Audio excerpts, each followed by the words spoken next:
안녕하세요. 7월 31일 비트코인 말고 리플 브리핑 진행하겠습니다. 지난번 브리핑에서 뭐라고 말씀드렸죠? 일단 이제 꼬리를 달고 호재를 가지고 꼬리를 여기서 달았잖아요. 그죠?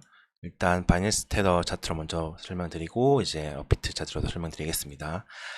그런데 이제 윗꼬리가 상당히 길었고, 그죠? 그 다음에 여기서 말씀드렸죠. 여기서 ABC로 떨어졌다. 그죠? 그렇기 때문에 추세를 이어갈 가능성이 있고, 그리고 요때 말씀드렸죠. 요때 ABC였는데 이렇게 보면 ABC였잖아요. 그죠? 근데 뭐라고 했죠? 이 리플 차트는 아주 오랫동안 얘네가 선호하는 패턴이 있어요. 리플은 진짜로 이런 확산 형태죠. 확산 다이고널을 굉장히 좋아한단 말이에요. 확산 형태의 임펄스를 굉장히 좋아하는 이제 코인이 되죠. 그래서 이 비율상 이제 이게 어떤 저항이 좀 강하다 또는 고점에서 나왔다 5파에서 나왔다 하면은 이게 이 첫 번째 파동 기준으로 봤을 때 이 3파가 뭐라고 했죠? 1.618에서 1.78에서 딱 저항을 맞아요. 그죠? 그리고 이제 이 5파 위치는 이제 쐐기 부근이기도 하고 그 다음에 3번 파동 크기에 대해서 또 1.618 부근에서 또 저항을 맞기도 하죠. 이게 얘네가 선호하는 패턴이란 말이에요. 그래서 이때 말씀드렸던 내용이 여기까지만 이때였죠. 이제 여기까지만 보면은 분명히 ABC일 수 있다.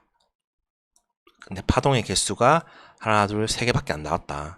그러면은 이게 3이고 이게 ABC로 끝날 것이 아니라 이걸 통해서 이 미달형이라도 요 레벨이죠. 요 레벨을 뚫어주고 이 몸통이라고 할 수 있는 이 레벨 0.83보다 위쪽으로 올라가는 미달형, 그러니까 이런 패턴을 실현할 수 있다는 거죠. 1파, 2파, 3, 4 이런 식으로, 그러니까 3파 끝점에 대해서 몸통에 대해서, 그죠?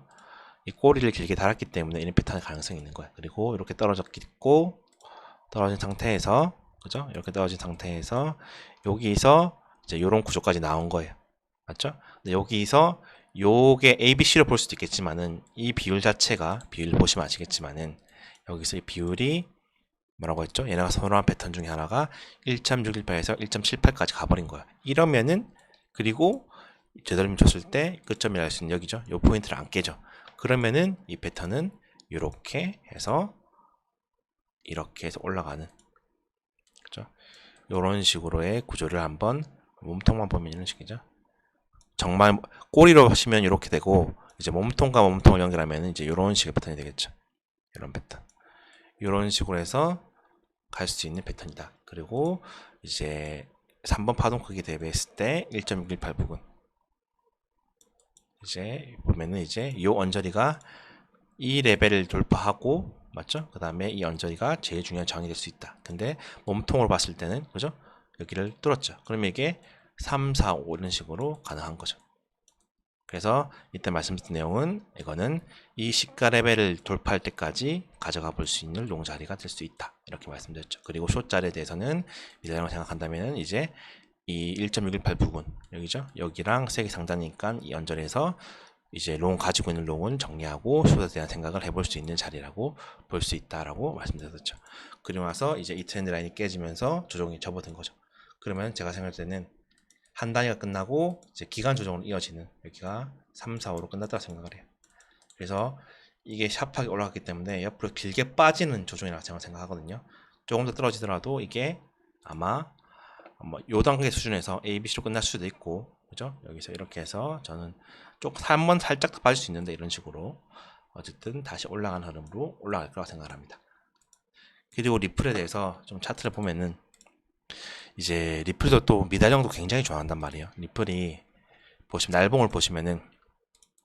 날봉을 보면 아시겠지만은 이게 최저점은 이제 저 위에서부터 떨어져 조정을 줬잖아요. 그죠? 이 최저점, 이 최근에 상승했던 최저점이 여기에요. 최저점 여기란 말이에요. 그럼 파동 카운팅을 여기서부터 해 나갈 것인가? 그게 아니라고 했죠. 이거는 미달형이다. 이거는 이 몸통이죠. 몸통을 시가라고 할 수 있는 여기죠.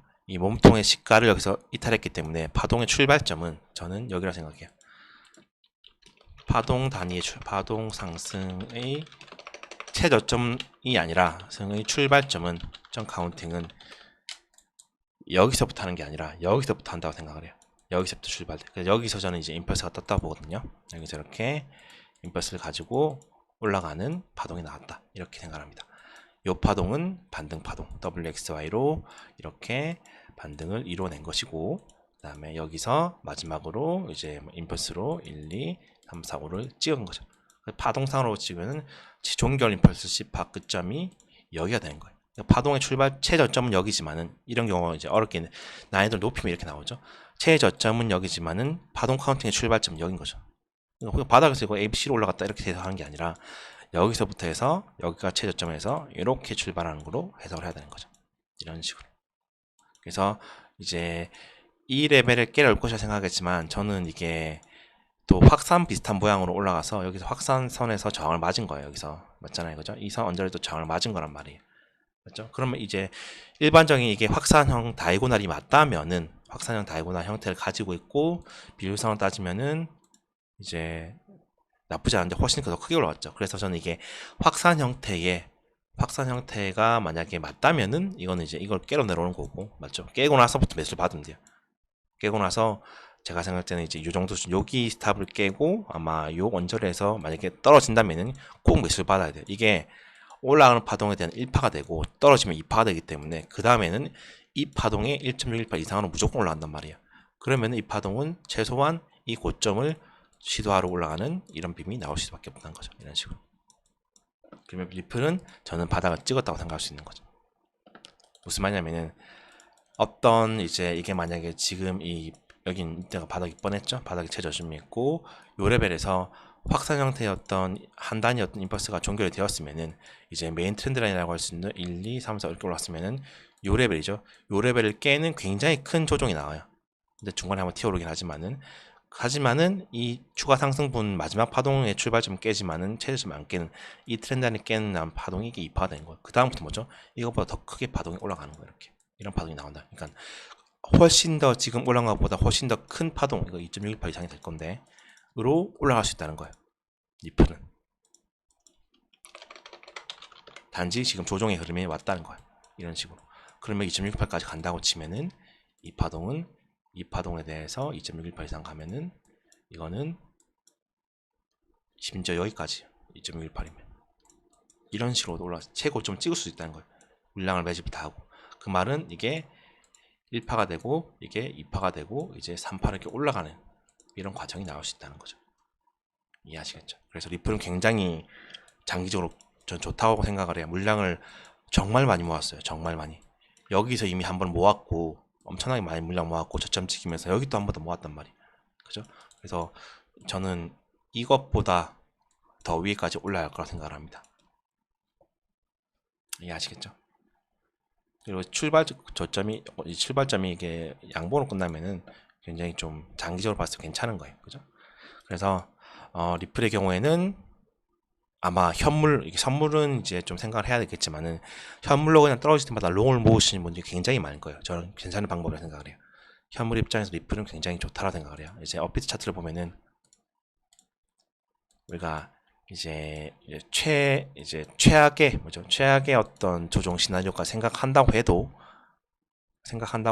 이 라인 깨고 나서부터 매수 받던지, 이게 확산형 다이고날 아닐 수도 있다 생각이 들기도 하거든요. 그냥 1, 2, 3, 4, 5를 찍었다고 해도, 그죠? 5가 아니라 이 파동 자체가 더 연장이 돼서 1, 2 해서 올라가는, 그죠? 연장 파동. 무슨 말이냐면은 이게 확산 형태를 가정하고 세게 모양으로 가정하고 있지만은 이게 아닐 수도 있다는 거죠. 무슨 말이냐면은 이게 1파, 2파, 그 다음에 1파, 2파에서 오히려 3파 연장으로 가버리는 이런 패턴이 될 수도 있다는 거죠. 3파 연장 갔다가 4, 5 이렇게.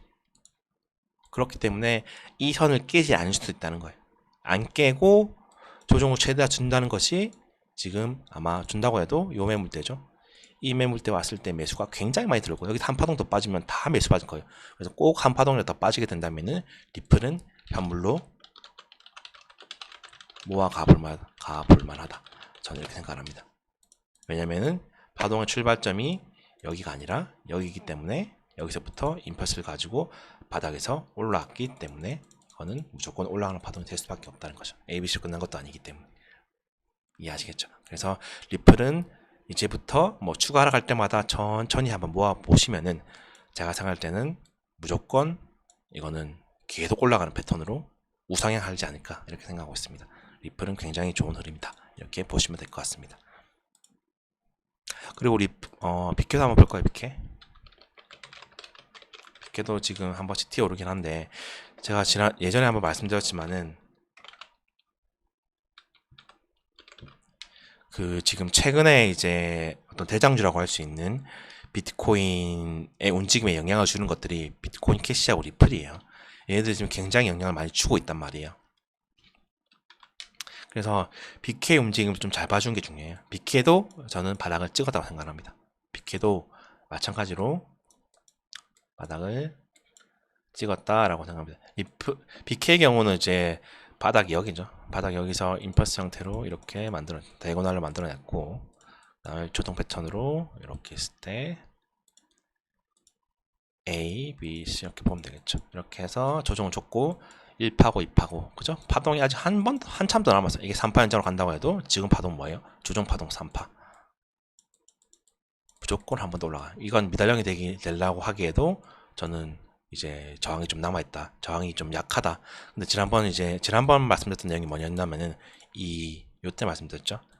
요때 요 리플은 리플이 아니야 뭐야 BK 경우에는 내 시간 봉사를 딱 봤을 때 그죠? 딱 봤을 때 이제 요 레벨이죠.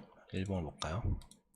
일봉을 봤을 때에 이제 요 레벨 깨고 한번 반등하고 그 다음에 요 레벨 언저리에서 반등하든지 이걸 살짝 깨든지 반등할 수 있다. 그리고 올라와서 떨어질 때 패턴이 WXY 일 가능성이 있고 그 다음에 이제 제일 중요한 매물대가 50대라고 했죠. 그죠? 여기서 보시면은 이 50대에서 매물대를 쌓아뒀기 때문에 이때였죠. 당장에는 바로 이걸 뚫고 올라가지 못할 것 같고 50에서 60대에서 약간 조정을 주면서 행보를 할 것이다. 이렇게 말씀드렸고 이제 이 매물대를 이제 소화시키기 위해서 여기는 여기서 올라왔던 패턴에서 조정을 준 거고 그죠? 그래서 다시 한번 올라가는 시도를 하고 있는데 아마 또 올라오면 또 여기서 저항을 맞겠죠?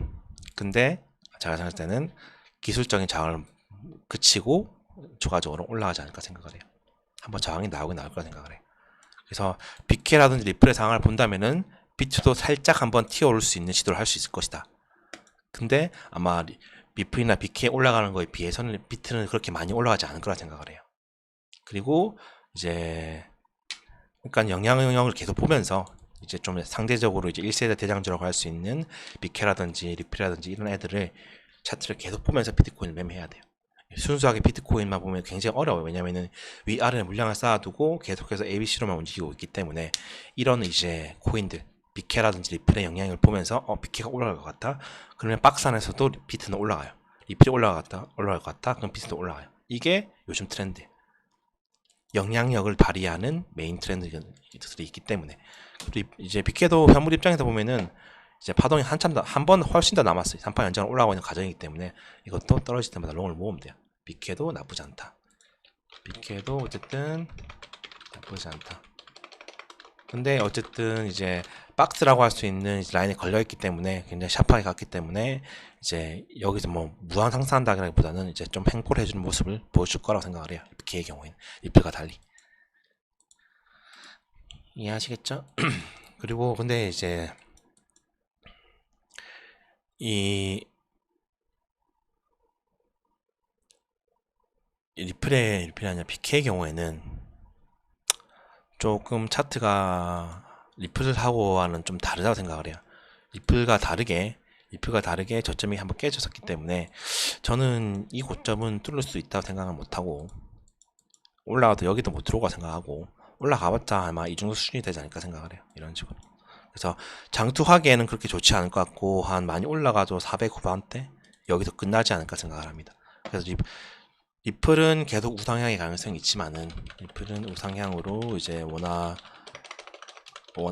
코인으로 이제 원화 차트대로 이제 업비트에서 매집을 해서 모아 나가는 것도 모아서 스윙하는 것도 나쁘지 않겠지만은 BK 경우에는 저는 반등 파동에 그칠 거라고 생각을 해요. 400대 수준에서. 그래서 반등에 그치고 또 떨어질 거라 생각을 해요. 이렇게 해서 그치고 이제 떨어지는 힘이 나오지 않을까 생각을 해요. 그래서 얘는 BK는 신고점을 가지 못할 거라 생각하고 있습니다. 리플은 나쁘지 않지만 이해하시겠죠? 그래서 뭐 하지만 단기적으로는 조금 더 올라갈 수 있는 파동이 형성되어 있기 때문에 단기적으로는 리플도 빅해도 둘 다 나쁘지 않다. 하지만은 장기적으로 보면은 리플이 훨씬 더 좋다. 이렇게 기억해 주시면 될 것 같습니다.